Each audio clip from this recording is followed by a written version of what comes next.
I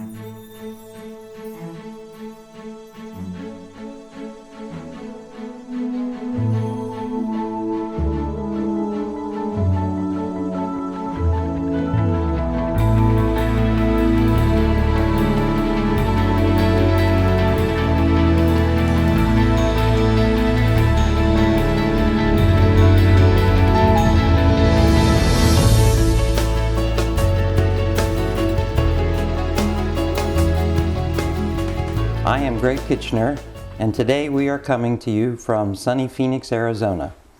We are visiting with Dr. Nat Flax. Nat retired here after many years in private practice and many years of teaching at SUNY College of Optometry. Good afternoon, Nat. How do you do? Nat, what attracted you to optometry as a profession? Oh, interesting question. I actually backed into optometry as a profession. I entered college at a ridiculously early age, came out of college with a liberal arts degree for which I have no regrets, and really had no idea what I wanted to do with myself. Spent about a year at a number of different jobs in the merchandising area and decided there was no satisfaction in that. I wasn't where I wanted to be. And somehow, my recollection is correctly, someone related to or friend of my dentist made a suggestion, hey, you might want to look at optometry as a profession. And I began to look into the field and picked that as my career. And so you enrolled then at Columbia? I went through Columbia Optometry. That in itself was an interesting experience because I was part of the first group in Columbia Optometry that went through a 3-year professional program. Prior to my enrollment, it had been a 2-year program, but at that point it became a 3-year program. And it afforded us some very, very interesting times because, among other things, we were the first 3-year class, so among other things, we had a double dose of clinical experience because the ultimate plan was to have the seniors and juniors share clinic experiences. We had no one ahead of us, so we were in clinic right from the beginning almost, which was very interesting. How did you become interested in the role of the visual process in human performance in general and visual training in particular? I'll answer your question the other way. I became interested in vision training from the beginning and moved from that back into vision as it relates to human performance. Going through Columbia, I found there was a vision training clinic at that time, which I suspect the majority of our students ignored. I liked it. I was captured by it, found it quite interesting, fascinating, and had made up my mind long before I even graduated that my field within optometry was going to be in the area of vision training. As a matter of fact, early on when it came time to opening my first office, when I wasn't quite sure about finances, I was going to sacrifice a fancy examining chair in favor of putting in vision training equipment. Fortunately, I was able to set up, and from the day I started my practice, vision training was my area of interest. Yeah. Did you run into Danny Wolf there at Columbia? Yeah, going through Columbia, actually, when we talk about vision training, there were really 3 major influences on my training career. One was that coming through Columbia, I was exposed to classical orthoptics. I still refer to that. I call it British orthoptics, which was prevalent at that time, was being practiced. The best textbook came from Britain at that point. It was primarily closed instrument training. One used amblyoscopes and stereoscopes and things of that sort. And while at Columbia, Dan Wolf was one of my instructors. Columbia was a very traditional optometry school. We didn't teach anything that we labeled graphical analysis, but it was quite the same as graphical analysis, same basic principles. And there were only 2 people on faculty at that time who had any involvement whatever with OEP. Dan Wolf was one of them. Dan Wolf was an instructor at Columbia who also maintained a small private practice on the outside. There was one clinical instructor who followed OEP dogma, although I don't know if he really fully analyzed or fully understood it, but nonetheless he did it. But beyond that, there was no mention of anything involving OEP. As a matter of fact, the administration scoffed at it. It was derided and so on. But Dan Wolf was very much interested in that, and a small group of us became involved in that. I think that probably the thing that started me getting more and more involved in the OEP was that I had the good fortune to be in attendance at the first OEP Congress that was held in New York City. And at that time, I was still a student. At that time, there were half a dozen Columbia faculty sitting in the back of the audience with their hands folded and scoffing. I sat next to Dan Wolf during this, and I was very impressed by some of the material that Skeffington presented. Darrell Harmon was on the program at that time, and if memory serves me correctly, also Jerry Getman. And it was a new experience for me, a new vocabulary, a new outlook. And that started me moving in that direction. OEP was not part of the formal curriculum at SUNY. Dan introduced a little bit of it in his lectures. He wasn't even permitted to do very much more than that. And I went into practice, and as I began to practice, I became aware of several questions that were not answered by any of my Columbia background, which would seem to make sense in the Skeffington model. And that got me into investigating in that area. And I would say it took me a full 4 or 5 years to begin to appreciate what Skeffington had to offer. At the outset, my practice was primarily involved with things like fusion problems, convergence insufficiencies, strabismus, and work along that line. And in that area, there were several different influences. One was my original grounding in orthoptics, which, by the way, I think is terribly important and is much neglected at the present time. I also became exposed to Fred Brock, who opened a whole new way of approaching strabismus. And the third major theoretical input to my work was Skeffington. One of the questions that bothered me right from the outset in practice was the fact that some of what we called at that time ductions, the prism vergence findings, didn't make sense to me. Among other things, if one looks at the graphical analysis, for the most part, the concern in graphical analysis was with the zone of clear single binocular vision, which involved the blur point in the prism vergence finding, what we then call ductions. And there was no attention paid to the break and recovery findings, which was quite interesting to me. It bothered me. And as I got into practice, I discovered in many instances the different components of the prism vergence measurements didn't seem to move together. They seemed to be moving opposite to one another. And lo and behold, when I listened to Skeffington, his analysis gave good reasons for that, made this into a plausible thing. And I would suspect that that was what projected me forward into further and further involvement with functional vision care. The transition was kind of a gradual one. It came from some surprising places. Early in my career, I ran what might be today be considered more a research than a practice, because one had an awful lot of time on one's hand starting a cold practice. And what I would do is I would examine a youngster.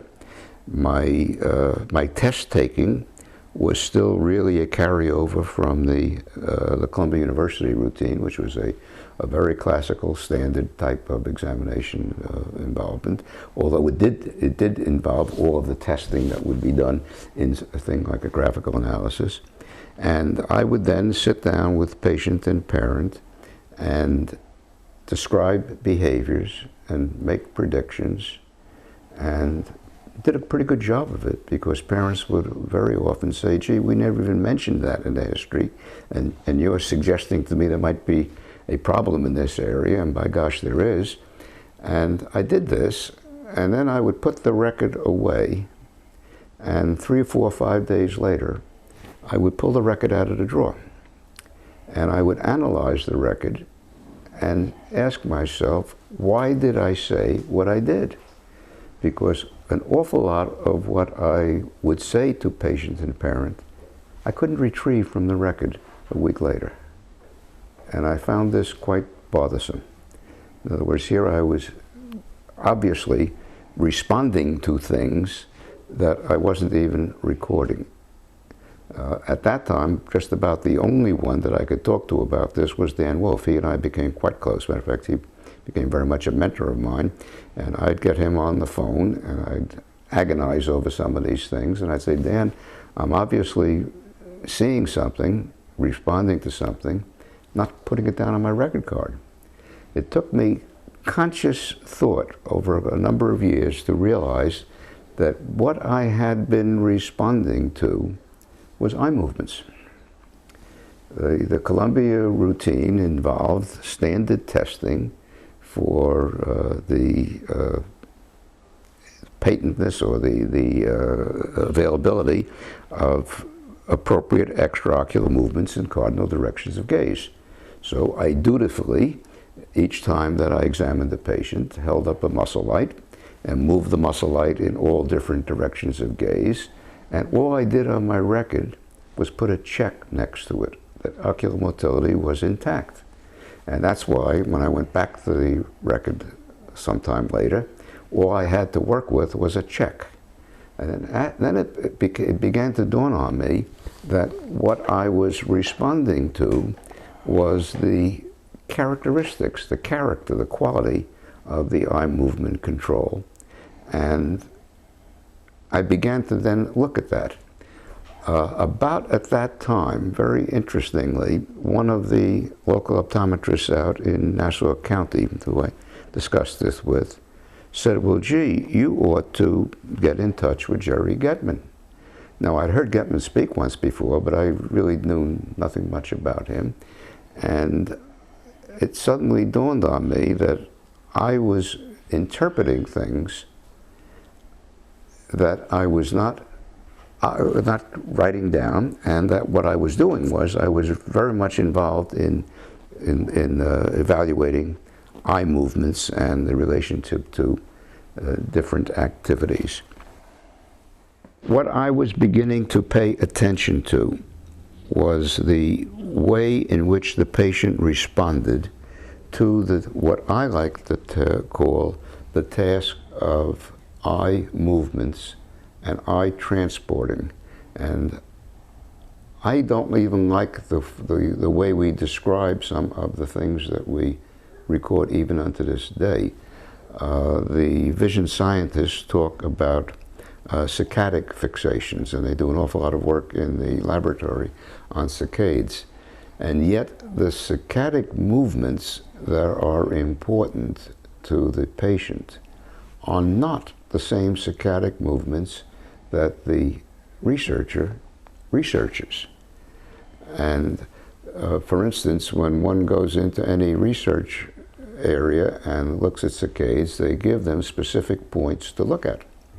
And then they do all kinds of testing as to how they get from point A to point B, and whether, and in most instances, though, in daily life, the saccadic movements are not driven by prefixed points, but one has to select the point that one goes to.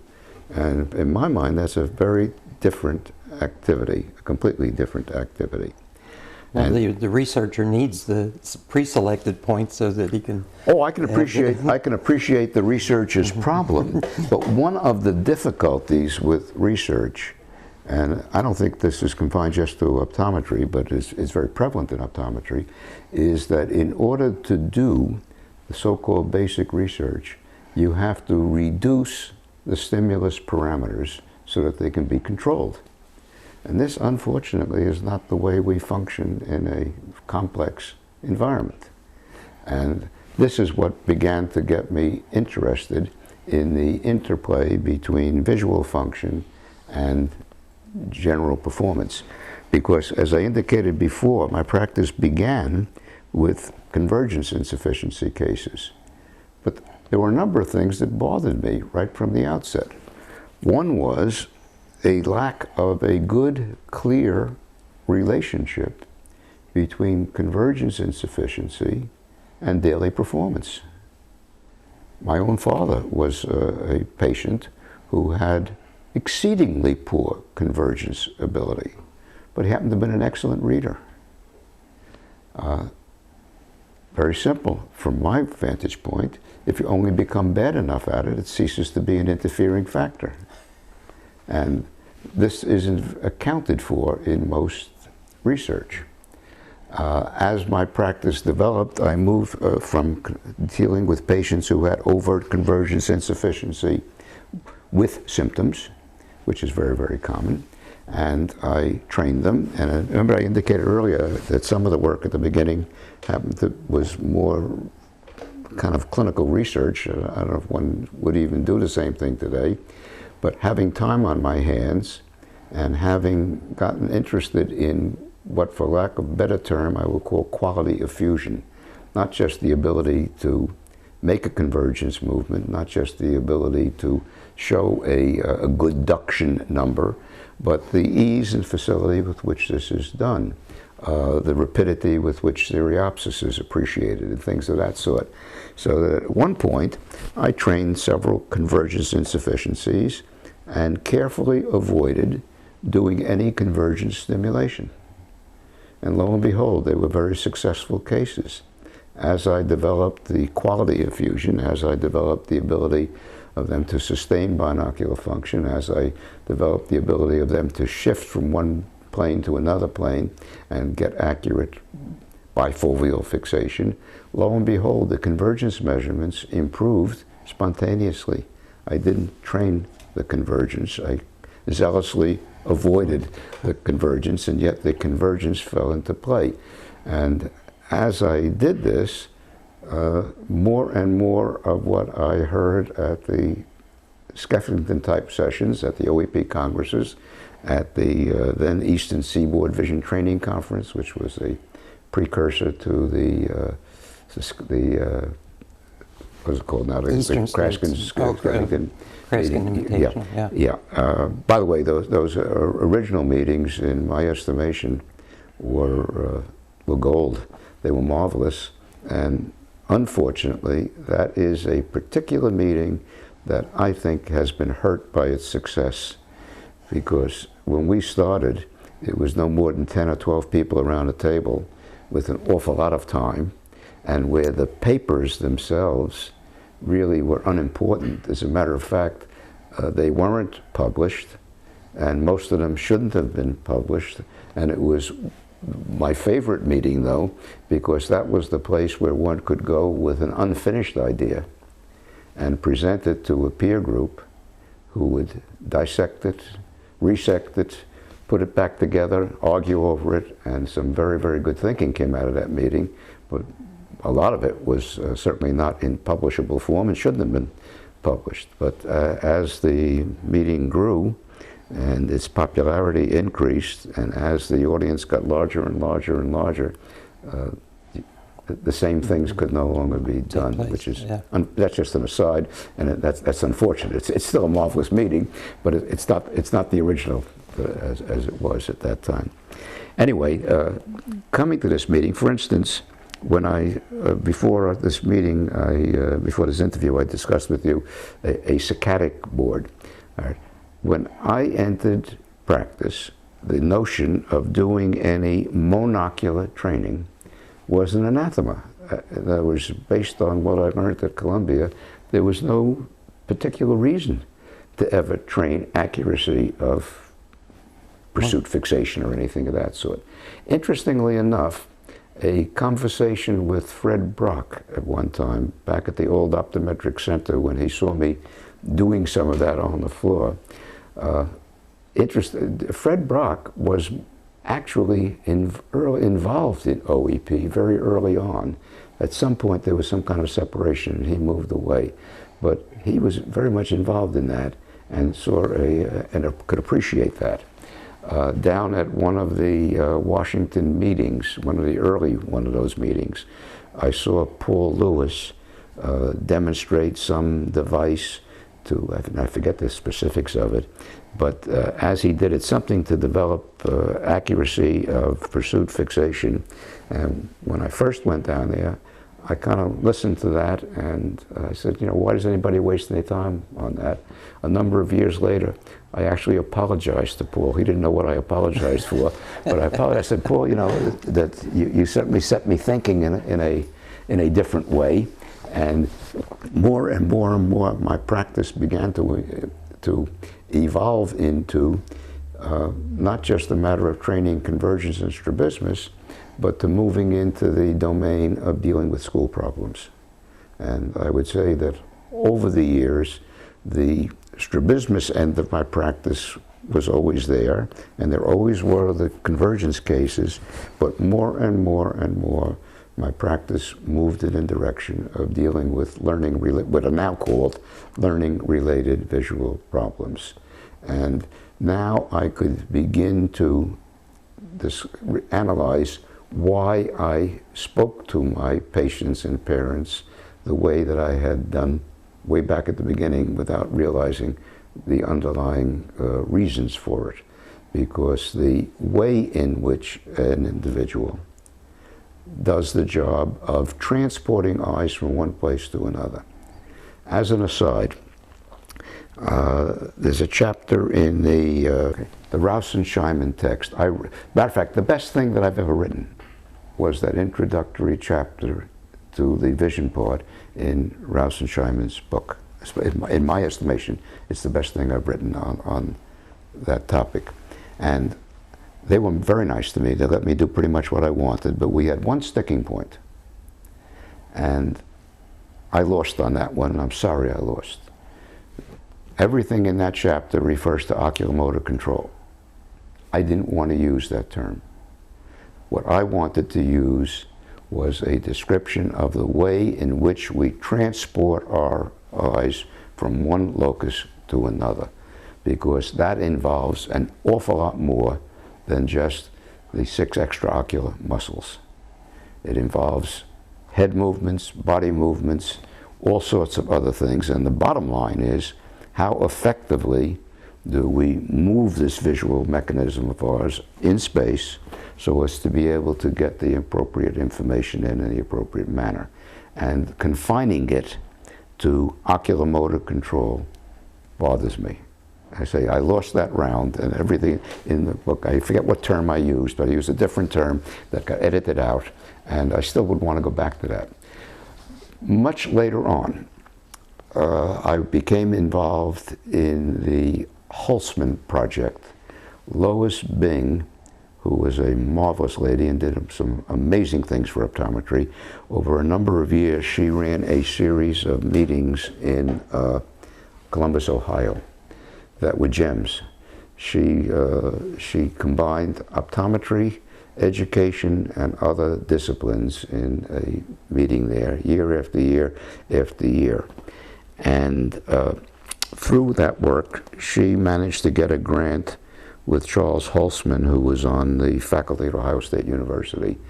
And it was an overly ambitious project to demonstrate the efficacy of vision therapy on reading directly. I learned a lesson on that. Don't get involved in a project unless you can get involved from the beginning. Because I came into that project after some of the basic ground rules had been set. And my job was to coordinate optometric participation in roughly 30 different centers. We had about 30 different optometric offices that were involved. And it was a learning experience for me, because there were many within optometry who opposed even entering that arena. They said we should not do it. And Bob Kraskin was among those. And he said, no, I don't want anything, any part of anything that would have to do with any outsiders evaluating our work.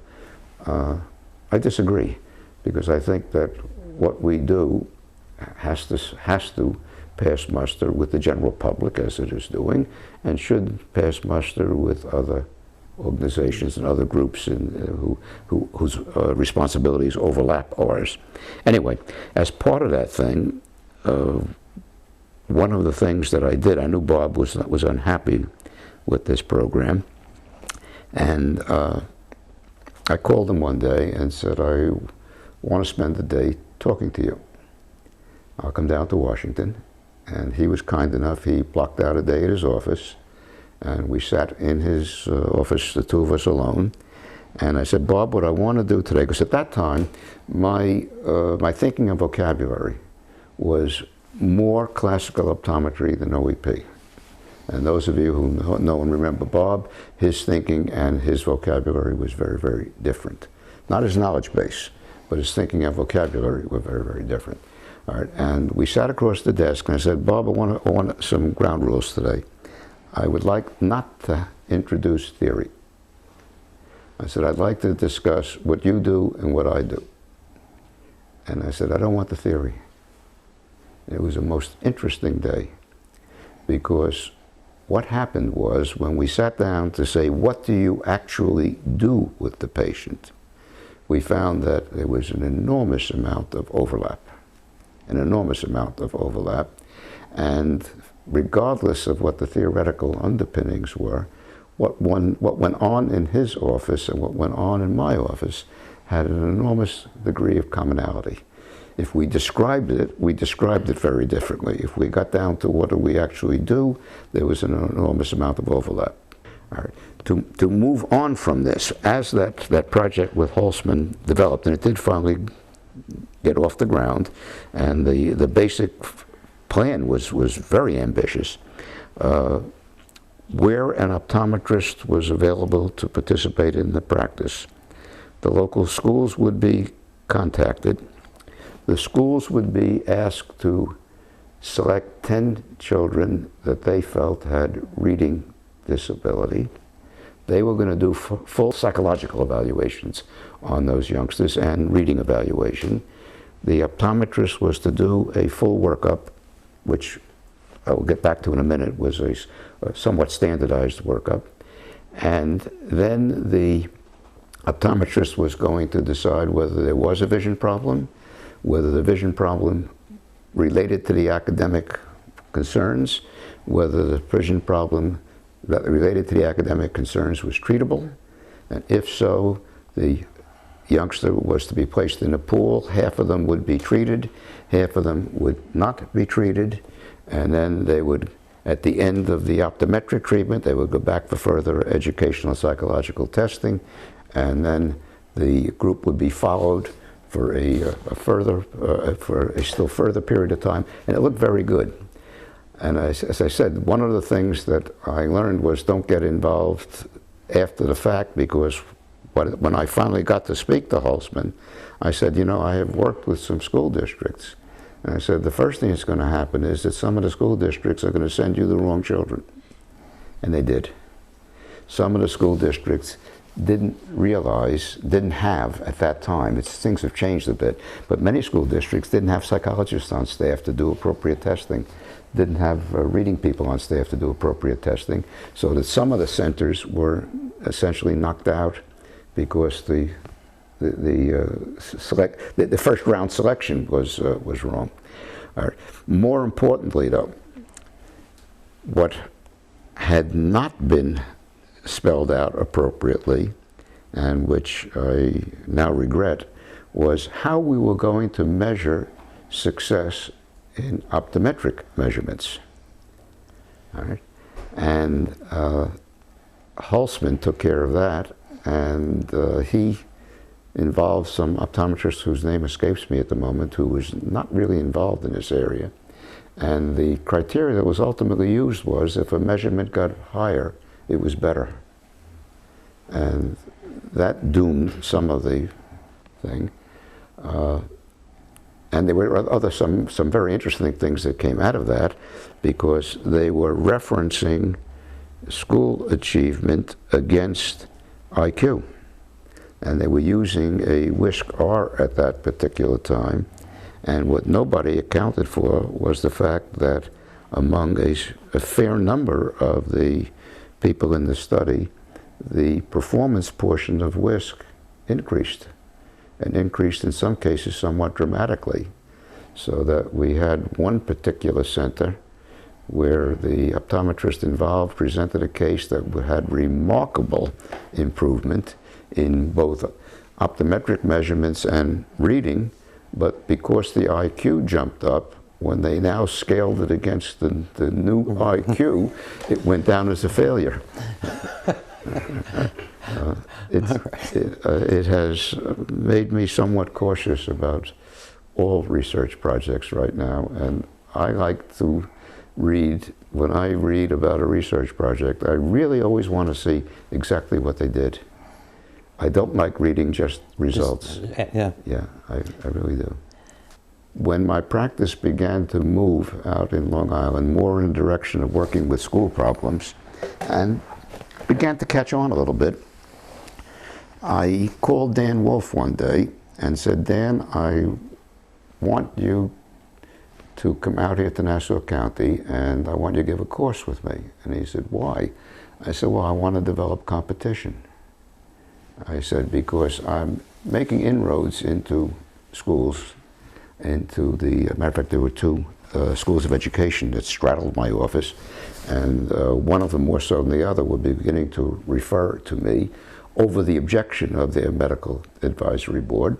And I said, Dan, I don't want to be a lone wolf. I want more people doing it. I said, I don't have the name at this point.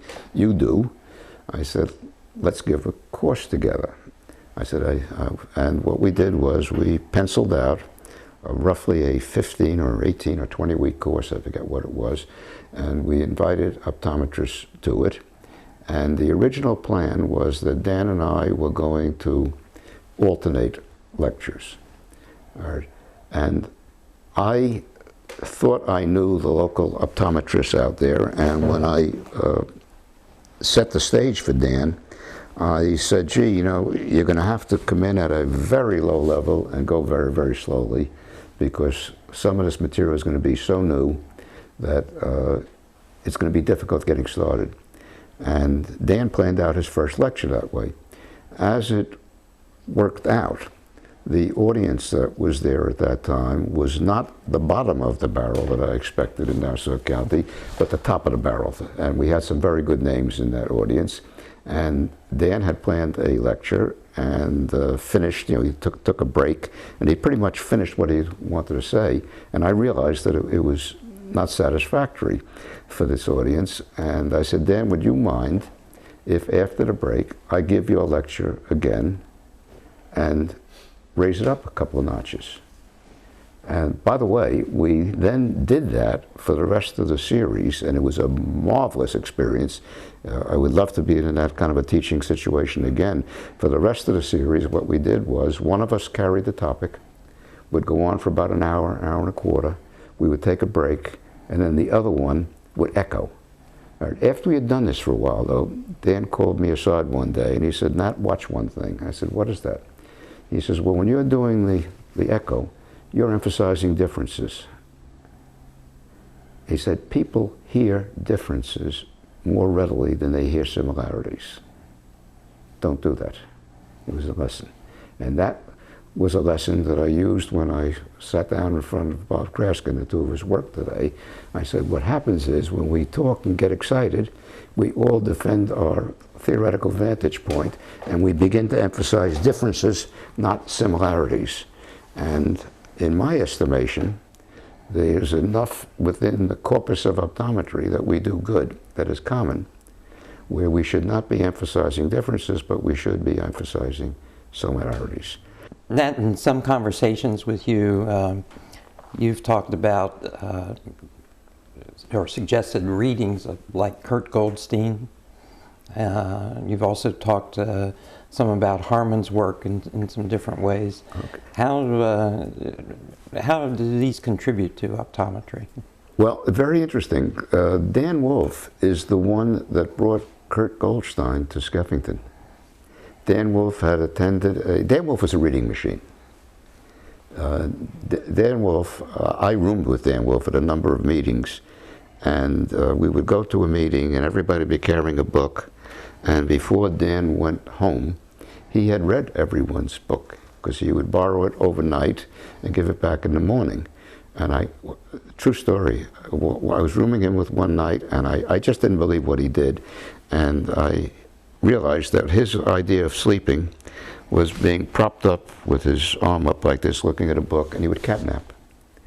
And he would wake up and then read, and then catnap, and wake up and read, and catnap, and went through the night that way. Anyway, Dan attended a Skeffington meeting, and as Skeffington was talking, he said, gee, I've read this fellow Kurt Goldstein, and he passed the book on to Skeffington. Kurt Goldstein is a long time back in my memory right now, and I haven't read it for probably 60 years or so.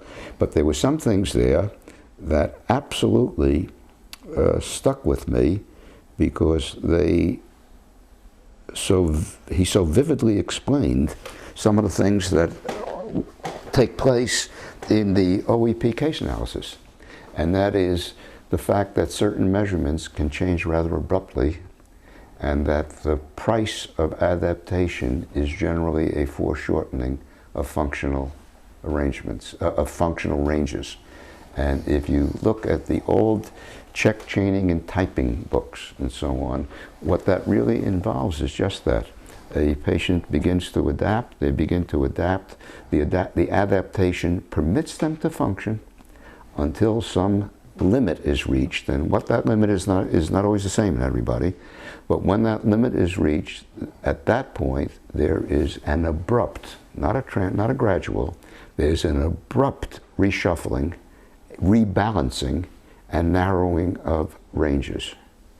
And it is probably the nicest explanation that I have read of that kind of phenomenon, because in later years, when I did lecturing to groups of students who came through the early residencies in SUNY, I would point out to them that if you look at graphical analysis and use all the numbers, that is what begins to happen. That what happens is the graph gets skewed, and then suddenly the graph is now a narrower but balanced graph. That's the process of embedding described in graphical analysis terms. And the conceptual framework for that comes out of Kurt Goldstein, although he was talking with traumatic brain-injured patients, really brain-injured patients, where pieces of brain were shot out during World War I and things of that sort. But the concept is beautiful. Now, Skeffington had that notion before Goldstein, as far as or before the Goldstein book was presented to him. But certainly this becomes a supporting bit of evidence for that. And similarly with Harmon, I was fortunate enough to hear Harmon a number of times. And Harmon, one of the things that I suggested to OEP that fell on deaf ears, I suggested that what they should have done at that time was had somebody follow Harmon around. Because Harmon was another one of these geniuses whose idea of research was doing enough work to satisfy himself. And as soon as he did that, he moved away. He didn't care to do any more.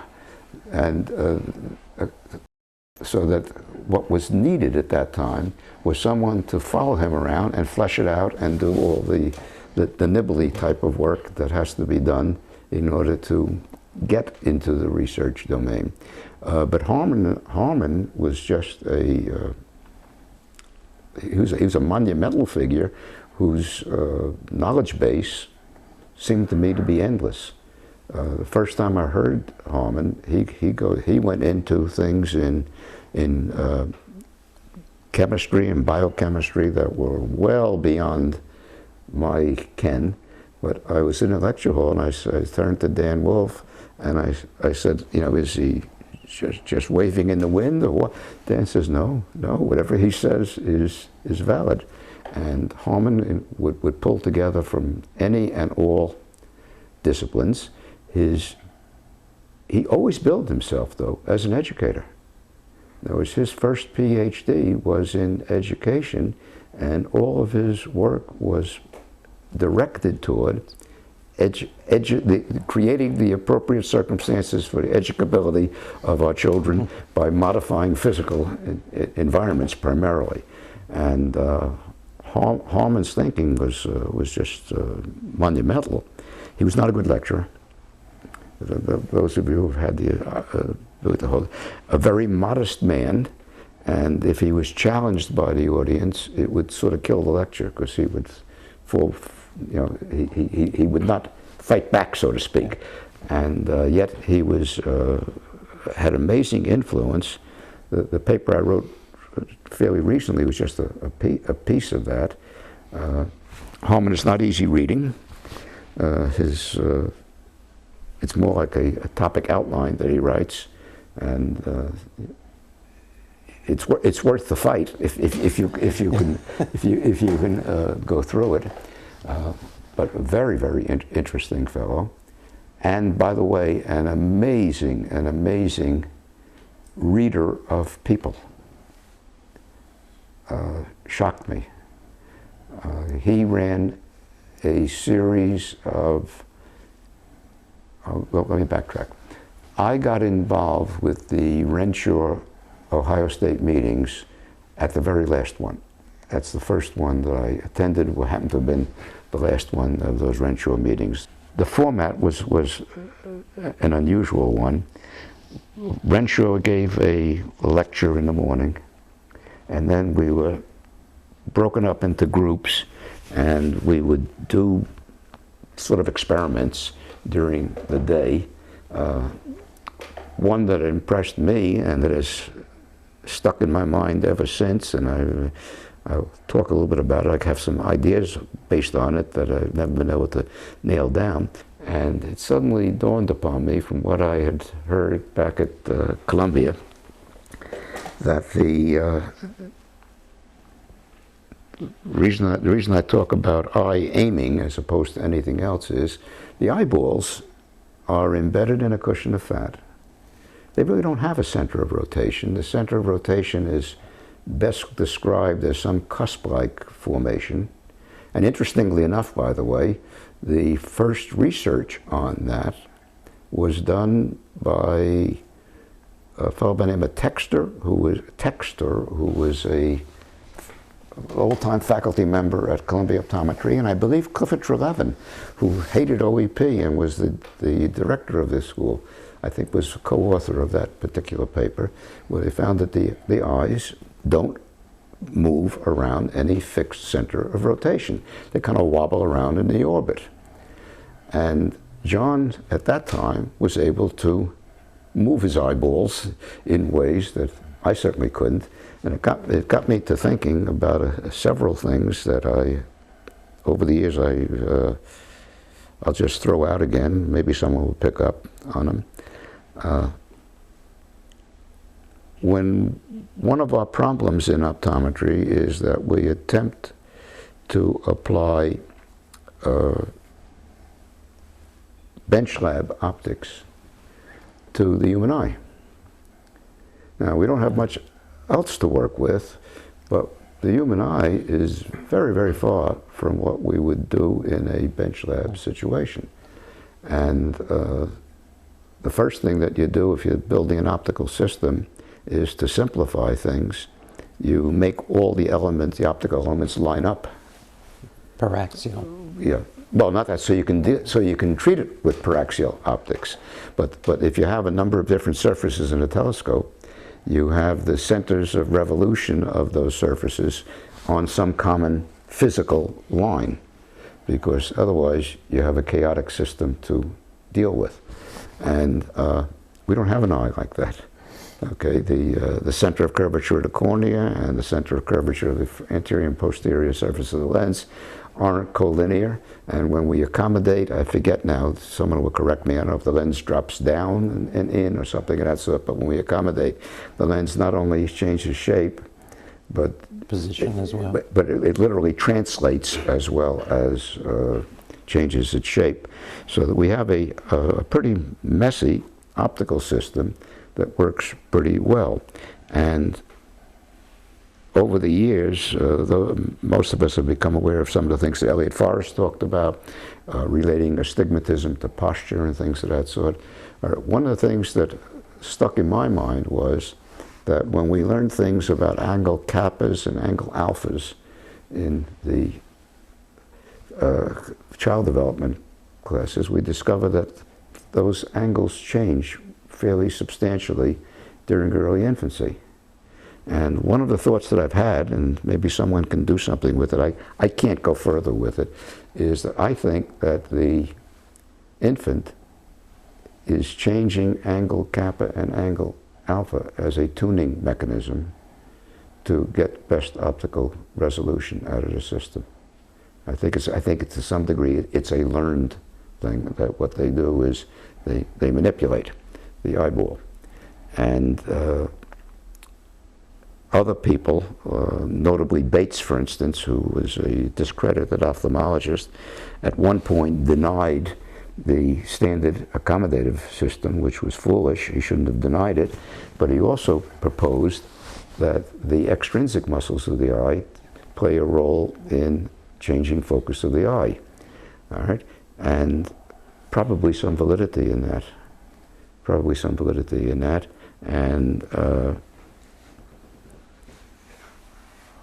I think that some of the phenomenon that we attribute to such things as a relationship between posture and astigmatism may be best investigated by re-evaluating what optical section through this complex system we actually use at any given time. And I will be the first to say I can't do the optics on that, but I think that should be attacked. I think it could be attacked right now and better understood. You've gotten into this topic, and I was wondering if you had thoughts about use of lenses as regard to therapy and school problems and things like this. Oh, that's a difficult one for me. And the reason it's a difficult one for me is because I've had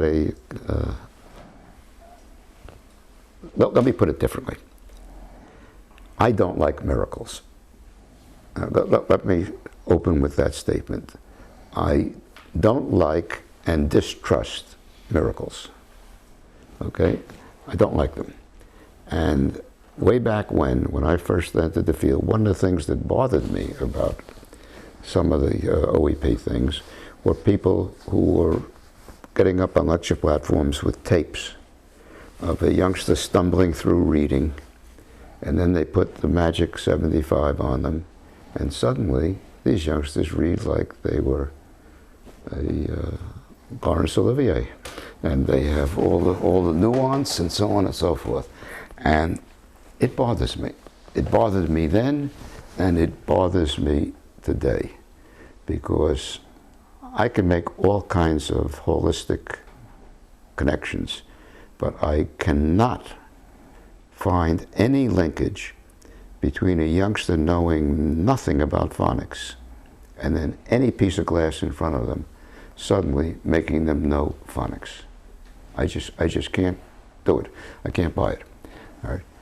So as a consequence, I went back and looked at what Skeffington wrote, and I never found Skeffington talking about instantaneous miracles through a lens. I don't find it in him. Now, maybe others who have read more of him can dig it out. I've not come across that, of a miracle, instantaneous change. As a matter of fact, I have always looked at the role of the plus lens. And by the way, I think that I have successfully prescribed near plus for my patients at a higher rate than most any other practice. By that I mean, I think of those youngsters that I put into plus lenses, and boy, there were a lot of them, I think they used them instead of putting them in the drawer. But I never used the plus lens as the first thing, because going back to my understanding of early Skeffington, which I think has now been supported by all sorts of good laboratory research, that under stress there is a mismatch between convergence and accommodation innovation systems. And you can explain this in a number of different ways, but you can explain it in terms of a what do you call it? I'm looking for the words now. Way back in the days of Gazelle, when they talked about the autonomic and voluntary nervous systems. You can go back that far. Convergence, which unfortunately has a variety of innovations, but for the most part it's under volitional control, not so totally. And the accommodative system, which also has a number of different innovations, but for the most part is controlled by involuntary systems. And you can talk about stress producing a mismatch between those two, and you can get into some biochemistry, and you can get into the change between sympathetic and parasympathetic innovation and things of that sort. But as I go back to Skeffington, I go back to his original thing. It's the socially compulsive, arbitrary, near-centered task sets up a stress situation, which then results in a mismatch between the planes of identification and centering. And under those circumstances, the neatest and simplest way of resolving that dilemma is a plus lens. And usually, a relatively low-powered plus lens is all that's needed to bring those two systems back into balance one with the other, so that from an operational point of view, the stress is relieved. The need to adapt. Excuse me, let me use a different word, and some people may not like me using that, is compensated. The stress is compensated. That's the better word to use by that plus lens. The stress doesn't go away. The stress is compensated. And once the stress is compensated, there is no need for any further adaptive changes. And that's the beauty of it.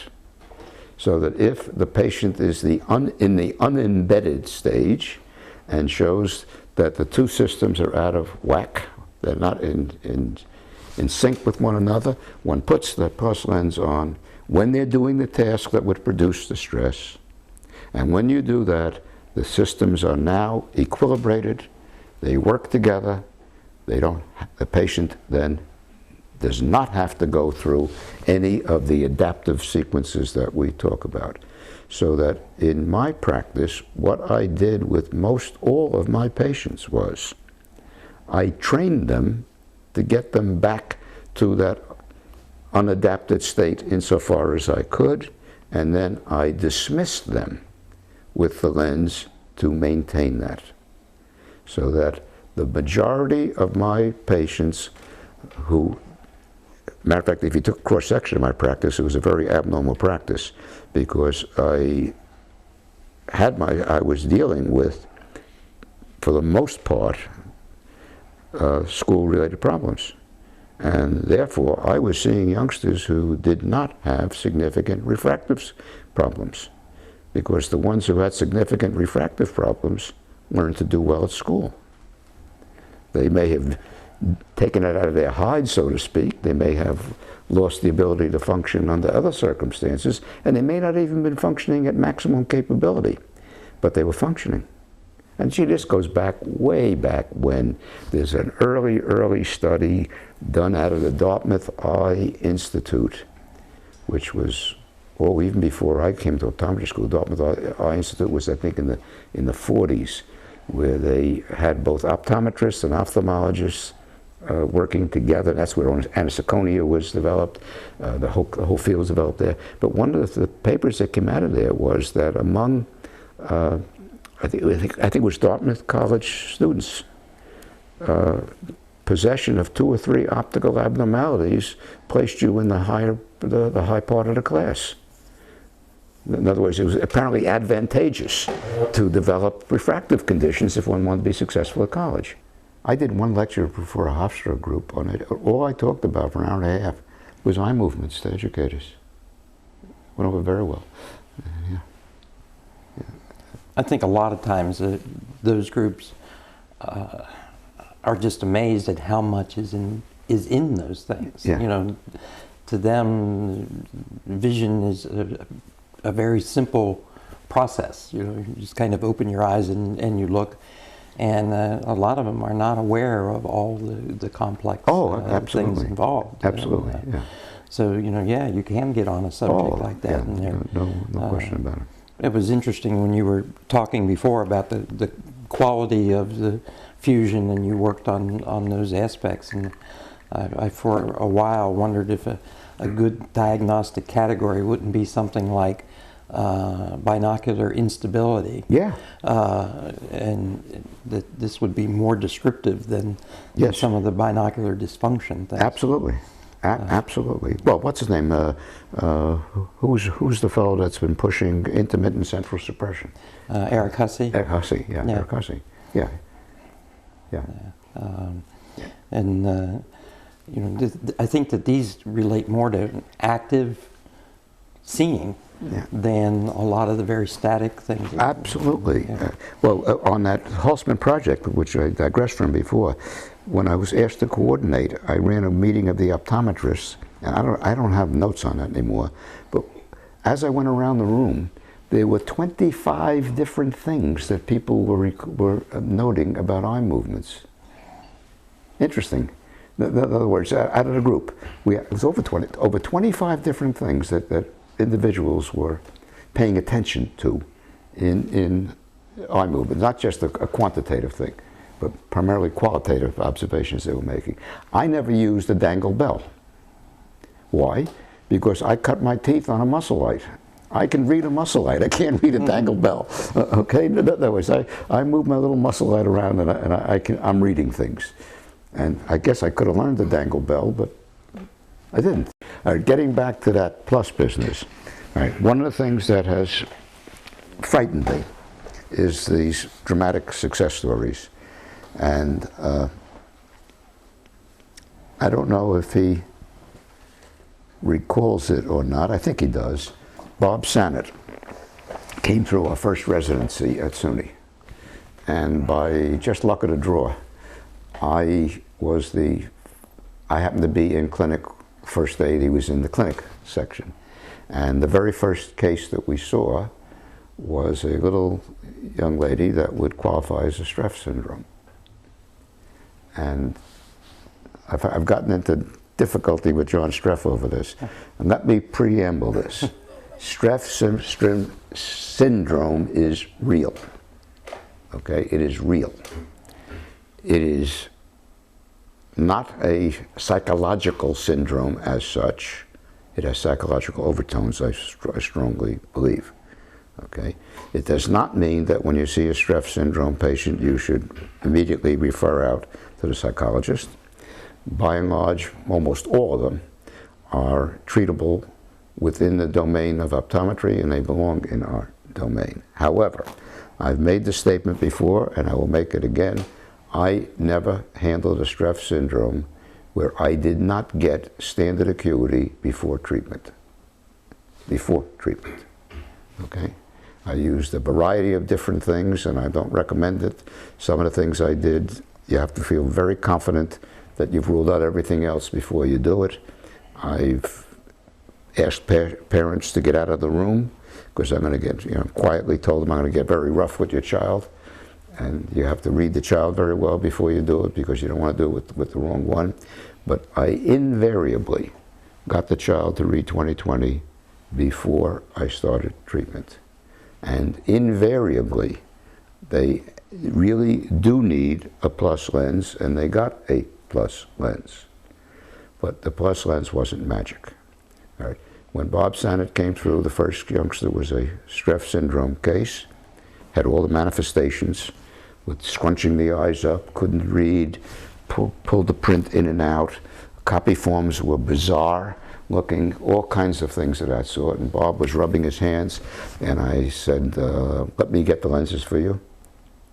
I couldn't find planos because it's a student clinic and the lenses get kicked around. But I did find -1/8 diopter lenses that we put in the trial frame instead of +75s or +1s, and all the things improved, including copy forms that were unbelievably changed from one to the other. Okay? And then I told Bob that I had not given him plus lenses. All right? If you can corroborate this with Sannett, he took those copy forms down to the Eastern Seaboard meeting and was roasted. He was roasted. But they were there. They were there. All right. There is a psychogenic component to it. Okay?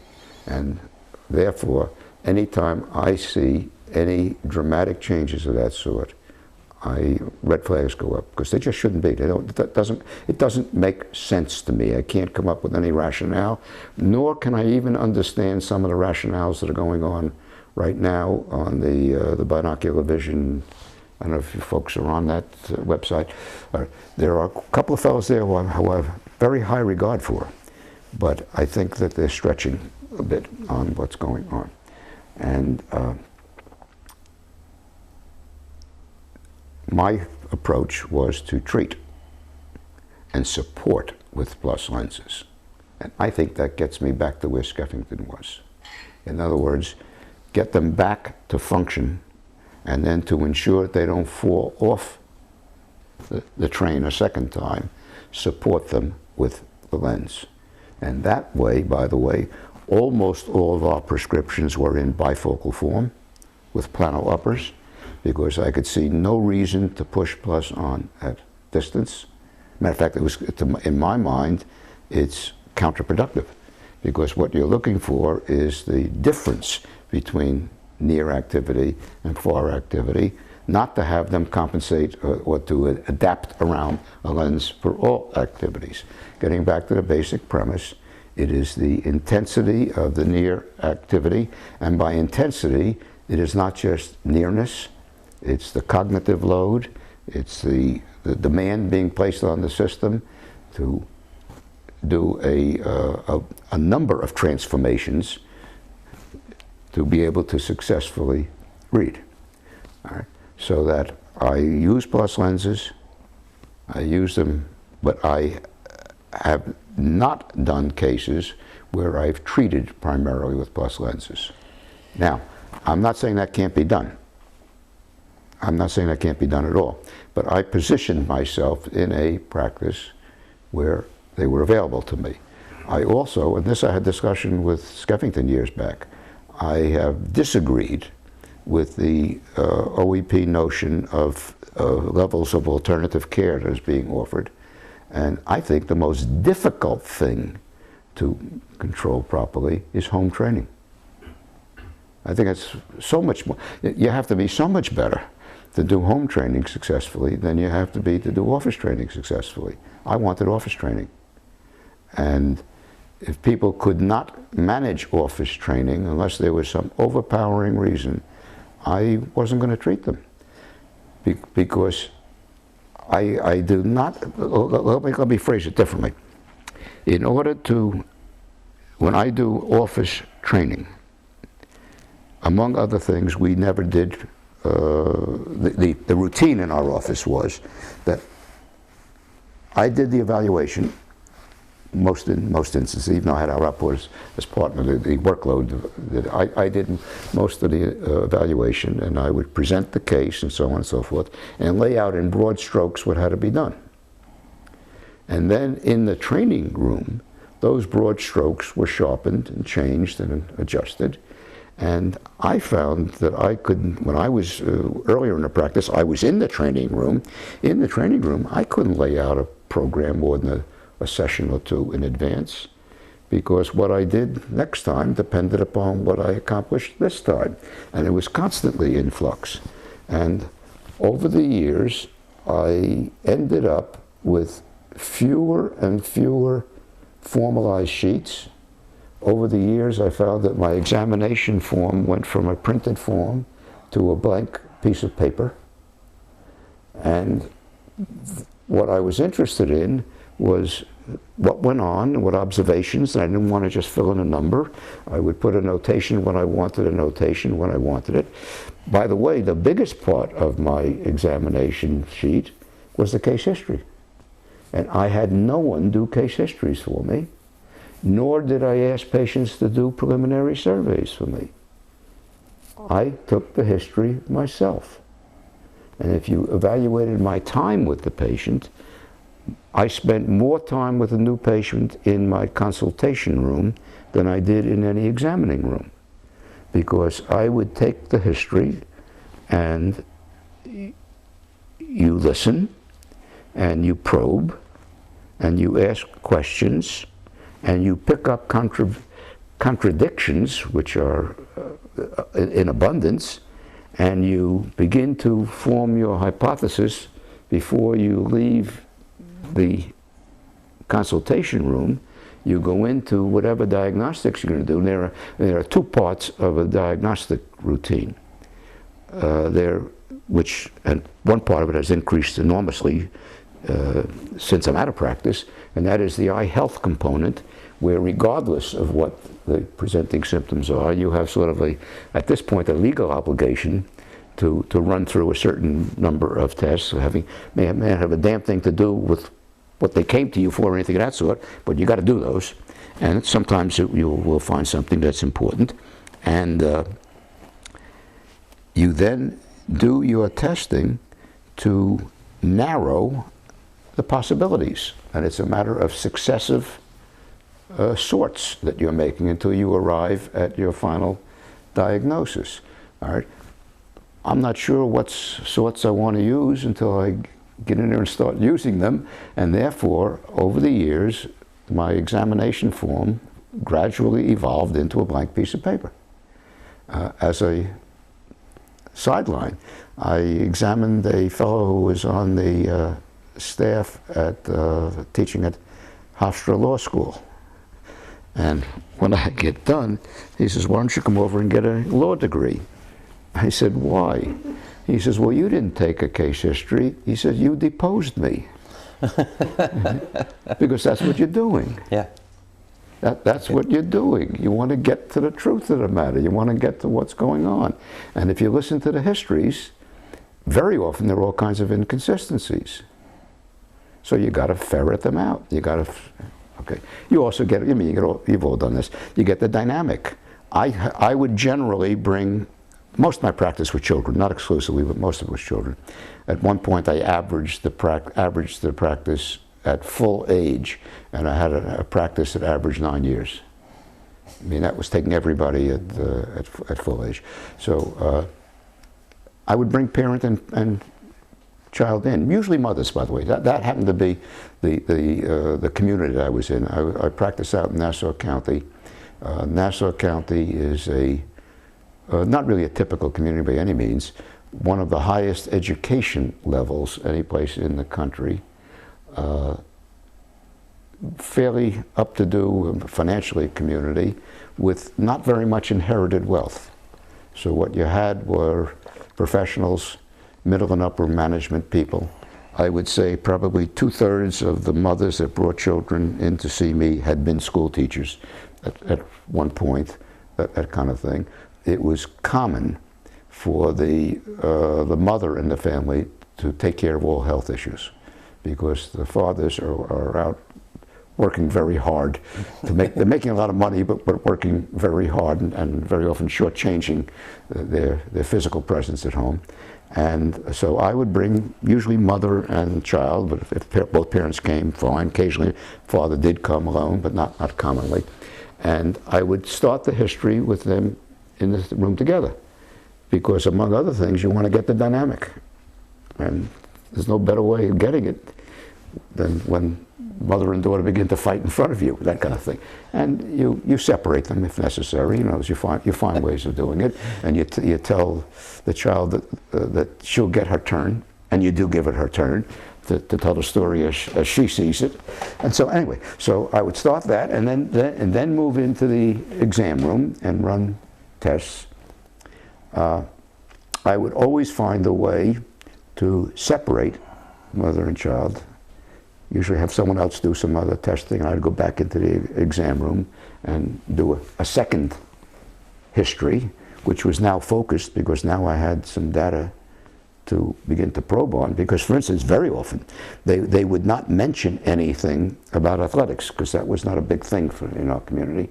Going to Harvard was, but sports not necessarily the big thing. And you would say, you know, things that would come out of the air with them, or turn to a child and say, when you play baseball, you like hitting against fastball pitchers, but you can't hit against a curveball pitcher. And the kid's eyes would pop. Or I would take a kid who thought he was a hot shot at tennis and say, when you rally with your mother who can't play very well, you get frustrated because you can't return her ball. And yeah, if you think it through, there are certain binocular problems. That's exactly what's going to happen. You can hit a fastball, but if you have a good level swing, you meet a fastball. Okay, the timing is less important. You know, things of that. Anyway, so so I would present the case, go through the treatment. Now, when it came to the stress syndrome ones, when I felt that that's what I had, that's when I would tell the parent, find an excuse to get them separated, and then tell the parent, and sometimes ask their permission. I said, look, I'm going to be very rough on your child. If you want me to, I won't be. And I would use all kinds of dodges, you know, to finally, I think one little fellow that, after all, the kid was playing a game with me, and I said, look, I said, I'm going to treat you, and you're going to get fixed up, but it's going to cost your parents a bloody amount of money. He said, look at me. He said, why? I said, well, if I can't get proper visual acuity out of you, eyesight out of you, I'm going to have to ask for a CAT scan. I'm going to have to send you over to the hospital for a full neurological evaluation. And I said, why are we doing this? You know, and TCV ECL, that kind of thing. And but that's again, so the bottom line, there is a Streff syndrome. It is real. It is very real.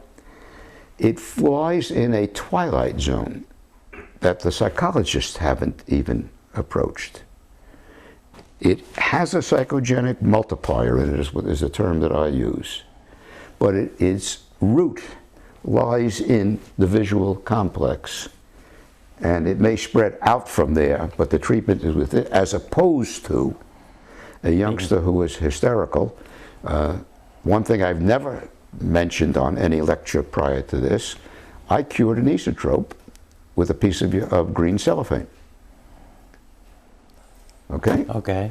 Absolute cure. Piece of green cellophane, because I had a youngster come in who was showing me conversion hysteria symptoms. Right? In this case, I slipped out of the thing while the patient was in the office, got in touch with the family physician, confirmed my hunch. The kid was at that point out of school because of constant diplopia. And I said, look, I'll fix up the strabismus, but I don't know what's going to break loose next. That's on you. That's. And we had an agreement, and then I went back into the treatment room, and in all seriousness, I told this kid that the eye was turning, and I'll show you how we're going to fix this. And the word that I laid out a home training routine in utmost detail, telling the kid when and how to use this green filter, and gave this kid the timing. And how many days it's before you're going to do this, how many days before you're going to do this, how many days before you do this, and in 10 days she was cured. Now, I didn't cure strabismus. By no means did I cure strabismus. And I certainly wouldn't advocate anybody else doing that. But that was a convergence hysteria that needed additional treatment, and this physician had his hands full with them because the parent wasn't owning up, you know, and didn't want to follow through. But this kept the kid out of school. So I said, well, we'll get the kid back in school, you know, and that kind of thing. All right. Strep syndromes are real, they're common, they're in the medical literature, they're not called that, but there's a research from someone in Hungary, I think some woman had, I don't know, 1,000-something cases, usually young girls with this kind of thing. Most of them are cases, in my experience, by the way, a lot of them had been ridiculed by a prior examiner. I don't know if that's ever been reported before, but a prior examiner had told them, you know, you're not getting these headaches, or you're not getting, you know, that kind of thing. And then, as a quick aside, a pamphlet OEP published, When a Bright Child Can't Read, Marcia came in. Okay, I'll tell you the story on that. Marcia came in, was a parent who brought her youngster to me. I sort of went to college. And I went through my evaluation of this youngster. This was a very bright teenager who was having enormous difficulty academically.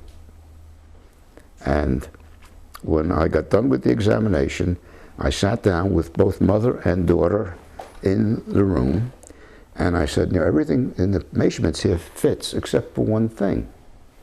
And they looked at me. I said, she should have been having headaches. And the kid burst out crying. She starts bawling her head off. I turned to the mother, you know, what'd I do? Okay. And then I got the story. Marcia came in, worked at Downstate Medical. She was not a medical person, but she was on their PR staff or something of that sort. And when this youngster was getting headaches, she had taken her through the ophthalmology group there, and they had literally ridiculed this child. You know, you're making it up. So when she came to me, she wasn't going to mention headaches. And when I told her she's supposed to have headaches, that's when the kid let go. All right. The academic improvement in that case started long before we could schedule the training. Is that surprising? No. Because now she's, you know, somebody's made it legitimate. She got a headache, she rested, she, you know, that kind of thing, and then she went back to work. All right. But the one thing you don't want to do is fool yourself. That's the point. You don't want to fool yourself.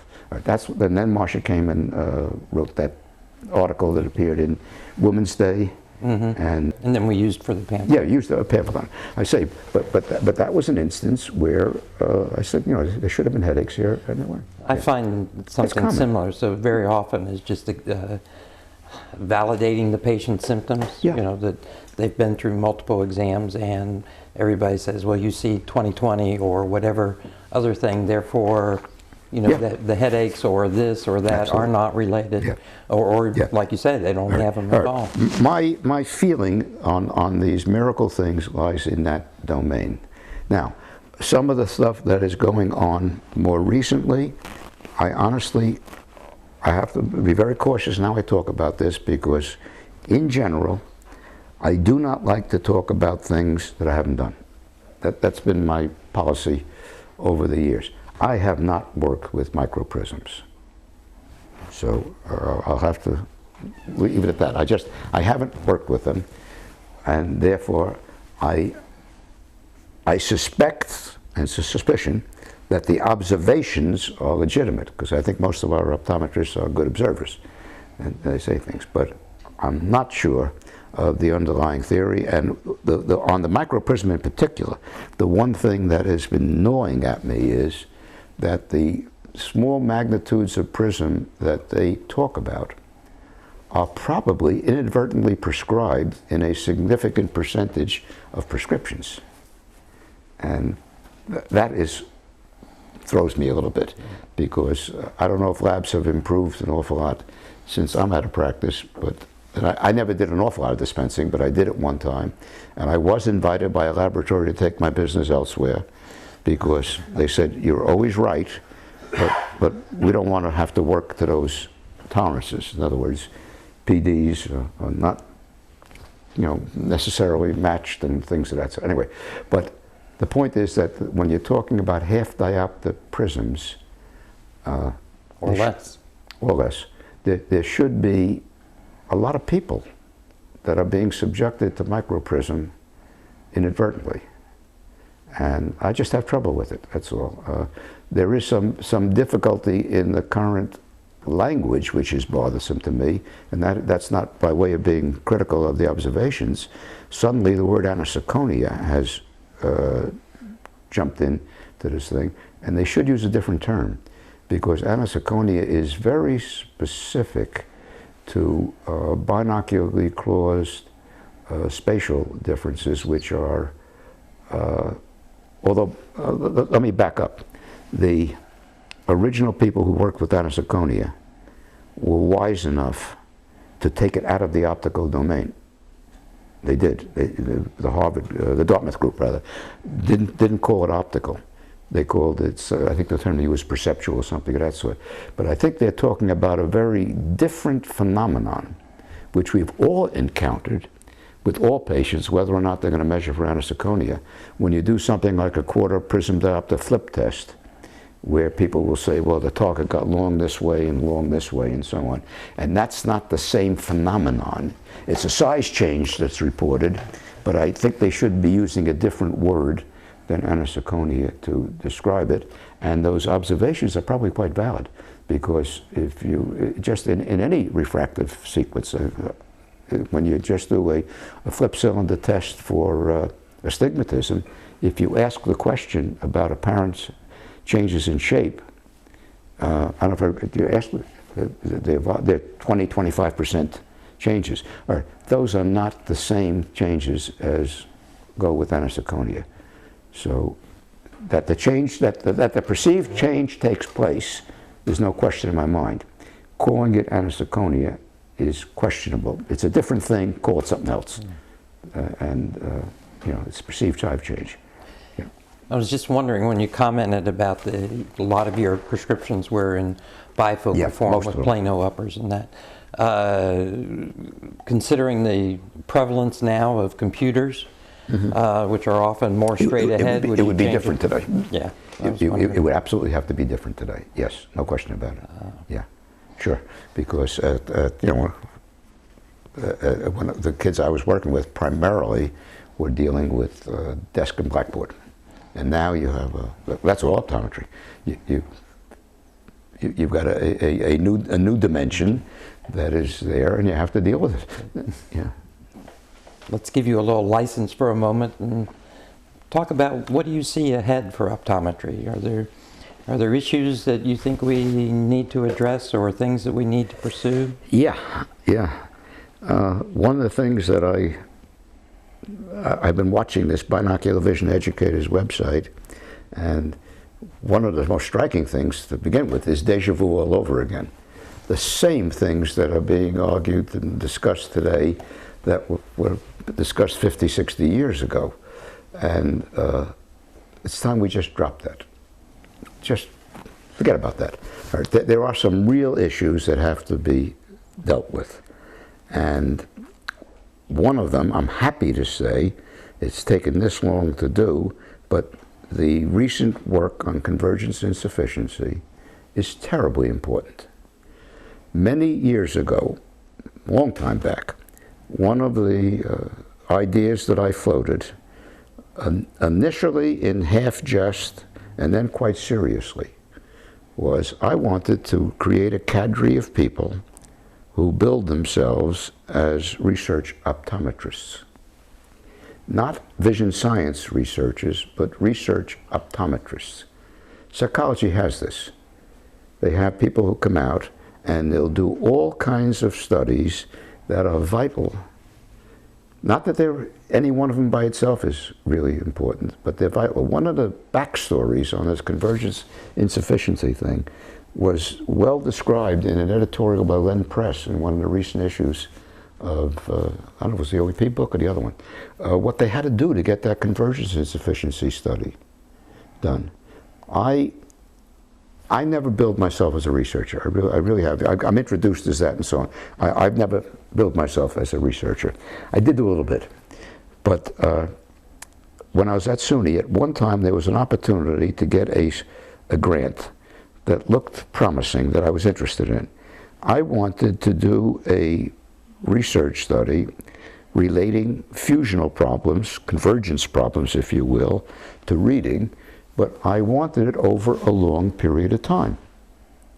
In other words, I wanted the reading test to be an hour and a half or 2 hour test, because frankly that's what happens clinically. In other words, with people that come in who have fusion problems, they can read 5–10 minutes, but what they can't do is sustain. All right. And I brought this up to the faculty, and I got a lesson. At that time, we had one woman on staff who was a researcher in the field of education. She says, well, the test you want doesn't exist. There is no reading test that tests over an hour and a half period. So what we have to do first is to create a reading test, validate the reading test, revalidate the reading test, norm the reading test, then you can do your research. Lenny Press outlined that's what they had to do on that convergence insufficiency study. They had to do what I call, and I'm not using the word derogative in a derogatory fashion at all, but they had to do a ton of nibbling research before they could get to the real one, and they still didn't get to the real one, by the way. They had to make, when you heard Scheinman at the COVD meeting, they had to make all sorts of concessions that you would not want to make in order to get the study going. I had one opportunity, Ken Kafrida, who, when I was on faculty at SUNY, still does. He works with a group at Rutgers, who apparently can get research money quite readily.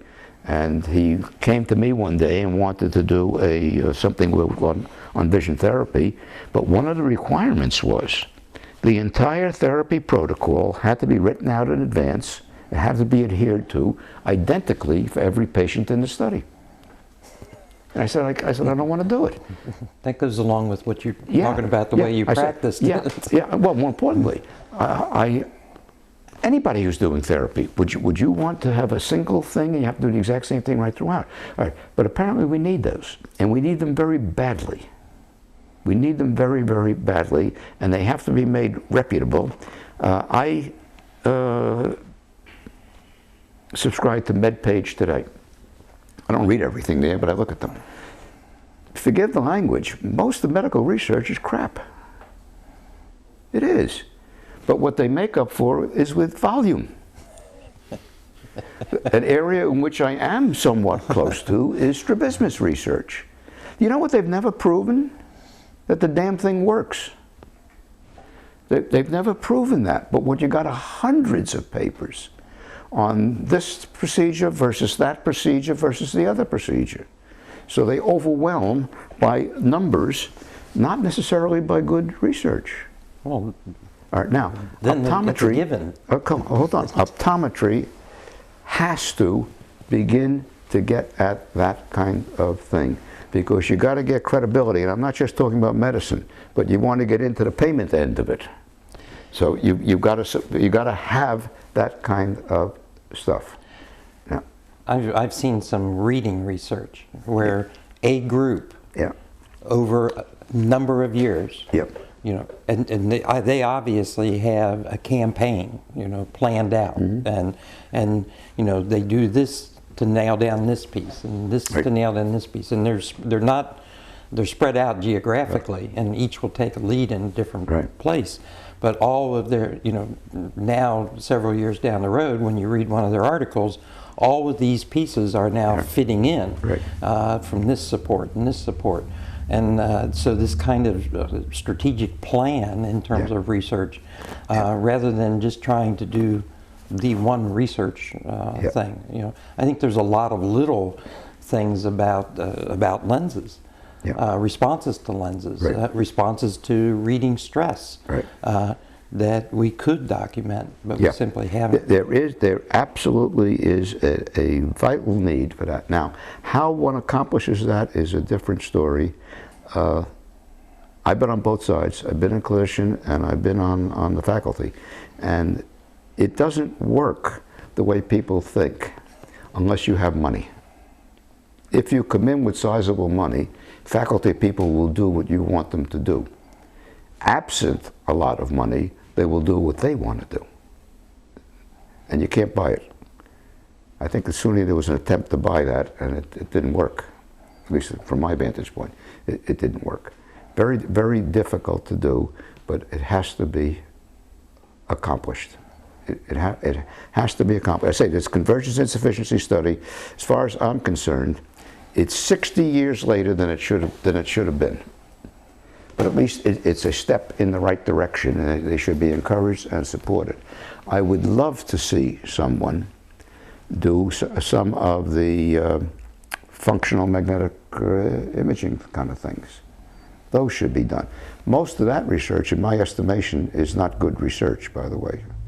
They're just, you know, they're reporting things, but you cannot tell which is cause and which is effect from the fact that a particular brain area lights up. It can be either because it's good.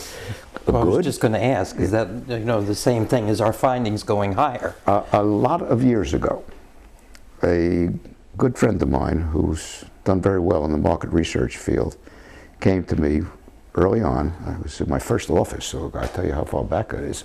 That's almost 50 years, 45, 50 years ago. And he wanted to know if I could do something to evaluate advertising. And I'm not even a terribly good, I don't know if I'm a terribly good retinoscopist or not, but I never called myself one. But he showed me a whole bunch of pre-tested ads. Okay, and we had somebody look at them, and I could use a retinoscope, and I identified all the very good ones and all the very bad ones. But I couldn't tell you whether it was good or bad. All right. Well, that's what's going on in the brainwave stuff. No, wait a while. The fact that there's a reaction in some of these things in a center can mean either they're reacting because the vision center is good, or because they have to work the vision center bad because it's bad. And that was the same problem I had at that time. That was what I identified were the ends of the distribution. That I could tell. But the pile, when we put them aside, the pile had all the good ones and bad ones together, but I couldn't tell you whether it was good or bad. Right? I think a lot of this functional magnetic imaging stuff is doing exactly the same thing right now. It could be either there's a deficit in the area, or it could mean that the area is superior. And I don't think there's at least any, I'm not deep in that literature right now, but I don't know if they're differentiating between that. I'm not sure they can at this point. They can just say, hey, that area lights up, period.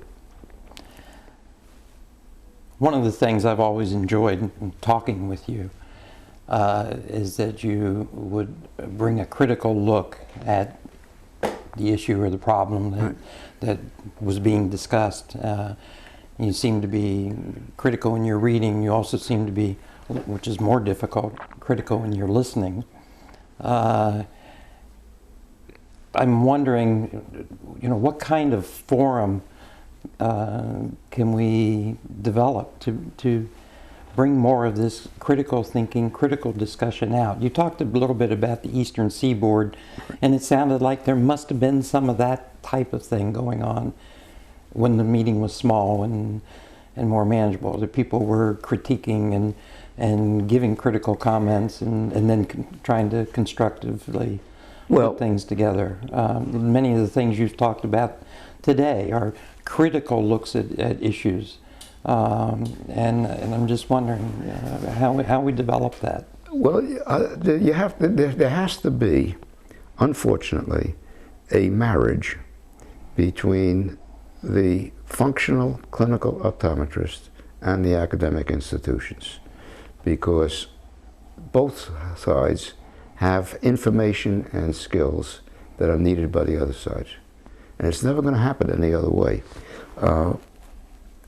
And one of the things that happens, that I find a little bit bothersome, particularly in some of the people who label themselves as functionalists, is a complete disregard for and even avoidance of the underlying science. And that's not good. That's not good. One of my disappointments has been the fact that Bill Loveland and I, some years back, made a major effort to break through to the American Academy of Optometry. And we were reasonably successful. Actually got Jerry Getman invited as a guest of the Academy to come down and speak to them. We set up that section on binocular vision and perception. One of my disappointments is that so few of the people who are involved in the vision therapy and have actually taken the trouble to earn that doctorate. Now, that doesn't mean you have to... The diplomate. What's that? The diplomate. Yeah, the diplomate, yes. So diplomate, not doctorate, but the diplomate. So few of them have actually done it, and that's wrong. Now, if you make the premise that you can't define optometry by optics solely, I won't argue with you. But I will not agree with the fact that you can ignore optics. That doesn't make sense. And what we have not had, and I don't know why, we've not had a good marriage between the clinical and the optometric. And I've seen this. I don't know how to even blame it. When I was on faculty at SUNY, we had a crackerjack faculty vision therapy. We really did. We had a group there. We had, I don't know, almost a dozen fellows who were,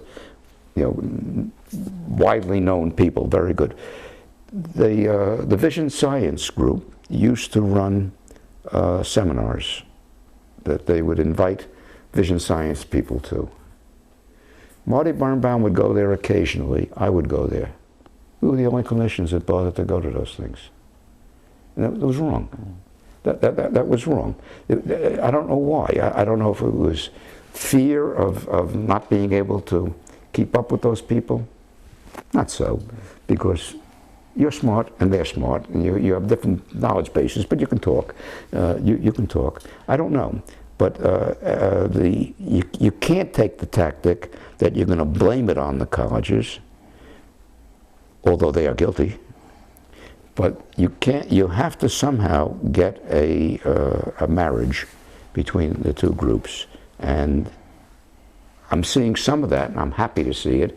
At least COVD now seems to be getting more of the educators coming to the meeting. I don't have a good answer for that, because that's one of these things that, when I said deja vu, that's been going on since I'm in the field. Yeah. Nat, I'd really like to thank you for the time that you took today. Enjoyed very, very much this opportunity, and I hope that the people that get to see this will be able to benefit and enjoy it as much as I have. Thank you. Thank you. Thank you very much.